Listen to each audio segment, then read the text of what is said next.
ഇപ്പോൾ വരുന്ന വളരെ പ്രധാനപ്പെട്ട വാർത്തയിലേക്ക്. തമിഴ്നാട്ടിൽ വീണ്ടും വോട്ടിന് പണവും മദ്യവും. ചെങ്കോട്ടയ്ക്ക് അടുത്ത് പോളിംഗ് സ്റ്റേഷന് സമീപമാണ് സംഭവം. വോട്ടർമാർക്ക് DMK പ്രവർത്തകരാണ് പണം നൽകിയത്. പോലീസിന്റെയും തെരഞ്ഞെടുപ്പ് നിരീക്ഷകരുടെയും സാന്നിധ്യമുള്ള സ്ഥലത്താണ് പണവിതരണം ഉണ്ടായത്. ആ ദൃശ്യങ്ങളിലേക്ക് ആദ്യം.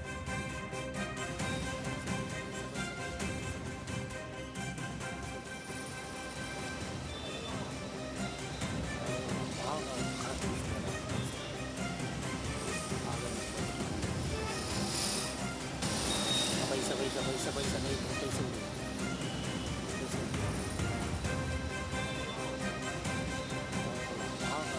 ഷമീർ അബ്ദുൾ ചേരുന്നു കൂടുതൽ വിവരങ്ങളുമായി. അവിടെ നിന്ന് ഷമീർ, എന്തായാലും നേരത്തെ തന്നെ ഇത്തരത്തിൽ പണം നൽകുന്ന വിവരങ്ങൾ, ഇത്തരം വാർത്തകൾ പുറത്തു വന്നിരുന്നു. 1400 കോടിയോളം രൂപ പല ഇടത്തു നിന്നായി കണ്ടെടുക്കുന്ന സാഹചര്യങ്ങൾ ഉണ്ടായി. വലിയ തരത്തിൽ പണം ഒഴുക്കുകയാണ് തമിഴ്നാട്ടിൽ. അതിൻ്റെ നമുക്ക് തന്നെ കാണാവുന്ന ദൃശ്യങ്ങൾ. അത് ഓരോ ഇത്ര പരസ്യമായി ഇത്തരത്തിൽ പണം നൽകുന്ന സാഹചര്യത്തിലേക്ക് കാര്യങ്ങൾ പോകുന്നു. തെരഞ്ഞെടുപ്പ് കമ്മീഷന് ഏതെങ്കിലും തരത്തിൽ ഇടപെടാൻ സാധിക്കുന്നുണ്ട്? രുജീഷ്, കഴിഞ്ഞ ദിവസമാണ് നമുക്കറിയാം ആലങ്കുളം നിയമസഭാ മണ്ഡലം, അതായത് ഞാനിപ്പോൾ നിൽക്കുന്നത് കടയനല്ലൂർ നിയമസഭാ മണ്ഡലത്തിലാണ്. ഇതിന് തൊട്ടടുത്താണ് ആലങ്കുളം നിയമസഭാ മണ്ഡലം. അവിടുത്തെ AIADMK സ്ഥാനാർത്ഥി KRP പ്രഭാകർ വോട്ടിന് പണം നൽകണം എന്ന് ആഹ്വാനം ചെയ്ത് പണം കൊടുക്കണമെന്ന് പറയുന്ന ദൃശ്യങ്ങളടക്കം കഴിഞ്ഞ ദിവസം പുറത്തു വന്നിരുന്നു. ഇതിന് തൊട്ടു പിന്നാലെ തെരഞ്ഞെടുപ്പ് കമ്മീഷൻ ആ ദൃശ്യങ്ങൾ പരിശോധിച്ച ശേഷം അതിൽ കേസെടുക്കാൻ പറയുകയും ചെയ്തു. ഇതിപ്പോൾ ഇന്ന് തെരഞ്ഞെടുപ്പ് നടക്കുന്ന ദിവസമാണ്. ഞാൻ നിൽക്കുന്നത് ഇപ്പോൾ ചെങ്കോട്ടയ്ക്ക് സമീപമുള്ള കടയനല്ലൂർ നിയമസഭാ മണ്ഡലത്തിലെ 46-ാം ബൂത്തിന് സമീപമാണ്.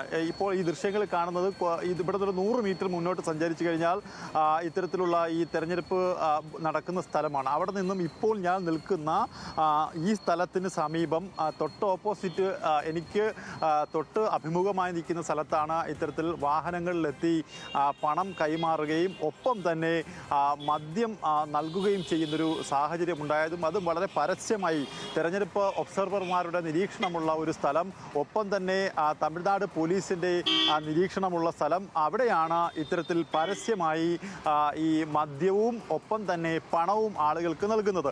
അതായത് ഇരുചക്ര വാഹനങ്ങളിൽ ആളുകൾ വരുന്നു, വന്നിറങ്ങുന്ന ഉടൻ തന്നെ അവരുടെ പ്രതിനിധി, ആ രാഷ്ട്രീയ പാർട്ടിയുടെ DMKയുടെ പ്രതിനിധി ബന്ധപ്പെടുന്നു. അതിനുശേഷം പണം കയ്യിൽ കൊടുക്കുന്നു. ശേഷം വോട്ട് ചെയ്യാനായി പോളിംഗ് സ്റ്റേഷനിലേക്ക് പോകുന്നു. ഇതാണ് നമ്മളിപ്പോൾ ഇവിടെ കണ്ടത്. അത് ഒരാൾ മാത്രമല്ല, നിരവധി പേർ ഇവിടെ എത്തുന്നു. അതിൽ ചില ദൃശ്യങ്ങൾ മാത്രമാണ് നമുക്ക് ചിത്രീകരിക്കാൻ കഴിയുന്നത്. കാരണം പലരും നമ്മുടെ വാഹനത്തിലേക്ക് നോക്കുന്നുണ്ടായിരുന്നു. അപ്പോൾ അതുകൊണ്ട് മാത്രം ചില ദൃശ്യങ്ങൾ നമുക്കത് പകർത്താൻ കഴിഞ്ഞു. അത് വളരെ ക്ലിയറായി തന്നെ ആളുകൾ അതിനുശേഷം ഈ തെരഞ്ഞെടുപ്പ് സെൻറ്ററിലേക്ക് എത്തി അവിടെ വോട്ട് രേഖപ്പെടുത്തി മടങ്ങുന്നൊരു സാഹചര്യമാണ്. ഒപ്പം തന്നെ മദ്യം കൂടി വിതരണം ചെയ്യാൻ ഈ ബൂത്തിന് സമീപം തൊട്ടടുത്തായി, ഇന്ന് മദ്യം കിട്ടാത്തൊരു ദിവസമാണ്, ആ ദിവസം തന്നെ പരസ്യമായി മദ്യവും മദ്യക്കുപ്പികളും ഇവിടെ വിതരണം ചെയ്യുന്ന ഒരു കാഴ്ചയാണ് കാണാൻ കഴിയുന്നത്. എന്തായാലും തെരഞ്ഞെടുപ്പ് ഒബ്സർവർമാരുടെയോ അതുപോലെ തന്നെ തെരഞ്ഞെടുപ്പ് കമ്മീഷന്റെ ശ്രദ്ധയിൽ ഇത് ഇതുവരെയും പെട്ടിട്ടില്ല. അതാണ് ഇത്തരം തെരഞ്ഞെടുപ്പ് കമ്മീഷന്റെ പ്രവർത്തനങ്ങളൊക്കെ അത്രയും ശക്തമാണെങ്കിൽ ഇത്രയും പരസ്യമായി ഒരുപക്ഷെ ഈ വോട്ടെടുപ്പ് നടക്കുന്ന പ്രധാനപ്പെട്ട സ്കൂളിലും കോളേജും ഒക്കെ ഉള്ള സ്ഥലങ്ങളിൻ്റെ സമീപത്ത് തന്നെ ഇത് നടക്കുന്നത് എന്നതാണ്. അത് ആർക്കും കണ്ടാൽ മനസ്സിലാകുന്ന തരത്തിലേക്ക് പണവും മദ്യവും കൊടുക്കുകയാണ്.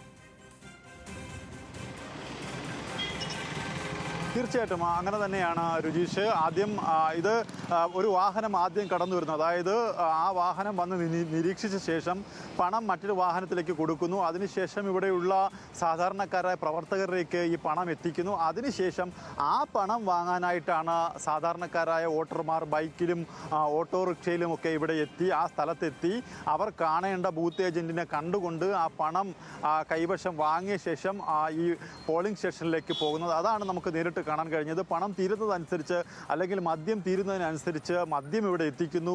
ഒപ്പം തന്നെ പണത്തിന് ലഭ്യത കുറയുന്നതനുസരിച്ച് പണം വീണ്ടും വീണ്ടും എത്തിക്കുന്ന ഒരു സാഹചര്യം അതാണ് നേരിൽ കാണാൻ കഴിയും. നമ്മുടെ സംസ്ഥാനത്ത് കേരളത്തിലൊന്നും ഇത് ഇങ്ങനെയുള്ള സംഭവങ്ങൾ നമുക്ക് നേരിട്ട് ഇത്തരത്തിൽ കാണാൻ കഴിഞ്ഞിട്ടില്ല. പക്ഷേ പരസ്യമായി ഈ സംവിധാനങ്ങളെയൊക്കെ തന്നെ വെല്ലുവിളിക്കുന്ന ഒരു സാഹചര്യത്തിലാണ് ഈ പണവിതരണം ഇവിടെ നടക്കുന്നത്. നമുക്ക് ഈ തെരഞ്ഞെടുപ്പ് നടക്കുന്ന സ്ഥലത്ത് ഏതാണ്ട് 100 മീറ്ററിനടുത്ത് വാഹനം പോലും ഇടാൻ പാടില്ല എന്നുള്ള കർശന നിർദ്ദേശമുണ്ട്. അതുകൊണ്ട് തന്നെ വാഹനങ്ങളൊക്കെ ഏതാണ്ട് 100-200 മീറ്റർ അപ്പുറത്തേക്കാണ് വാഹനങ്ങൾ പാർക്ക് ചെയ്തത്. അതിന് തൊട്ടടുത്തായിട്ടുള്ള ഒരു കടയുണ്ട്, അതിന് തൊട്ട് സമീപമായിട്ടുള്ള ഒരു കാട് പോലെ പിടിച്ചൊരു സ്ഥലമുണ്ട്. അവിടെയാണ് പ്രവർത്തകർ സ്തംഭിച്ച് നിൽക്കുന്നത്. ആ പ്രദേശത്തേക്ക് ആളുകൾ എത്തുന്നു, റോഡ് സൈഡിൽ നിൽക്കുന്നവർക്ക് പണം കൈമാറുന്നു, അങ്ങനെ പണവുമായി എത്തുന്നവർ വോട്ട് ചെയ്തു മടങ്ങുന്നു. ഇതാണ് ഇപ്പോൾ പരസ്യമായി ഇവിടെ നടക്കുന്നത്. അത് കഴിഞ്ഞ ദിവസം ADMK ആണ് ചെയ്തതെങ്കിൽ ഇന്ന് DMKയുടെ ഭാഗത്തു നിന്നും അത്തരത്തിലൊരു കാഴ്ച നമുക്ക് കാണാൻ കഴിഞ്ഞു. അത് നമുക്ക് തന്നെ ചിത്രീകരിക്കാൻ കഴിയുന്ന ഏറ്റവും പ്രധാനപ്പെട്ട കാര്യമാണ്. അത് ഏറ്റവും പ്രധാനപ്പെട്ട ദൃശ്യങ്ങളിലൊന്നാണ് രുജീഷ്. ശരി ഷമീർ, എന്തായാലും തമിഴ്നാട്ടിൽ ചെങ്കോട്ടയ്ക്ക് സമീപമുള്ള ഇത്തരത്തിൽ ബൂത്തിൻ്റെ സമീപത്താണ് ഇത്തരത്തിൽ പണവും മദ്യവും നൽകുന്ന സാഹചര്യത്തിലേക്ക് കാര്യങ്ങൾ പോകുന്നത്. നമുക്ക്